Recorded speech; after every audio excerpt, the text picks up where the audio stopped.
xe. Đây mới là keo xe, hiểu không? Đây mới là ghé keo xe. Keo xe chú ơi, chị ơi, cô ơi, bác ơi, dì ơi. Đây keo xe chính hiệu, chính hãng, rẻ, đẹp, bền, ok. Bảo hành luôn, giá có bảo hành, ok.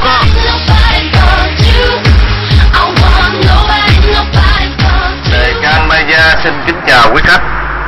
Chúng tôi chuyên dán keo xe, điện thoại di động, laptop. Kính mời quý ông, quý bà, quý cô và các chú, các bác và các anh em chị gần xa, thấy không? Đặc biệt giá keo xe có bảo hành dài hạn.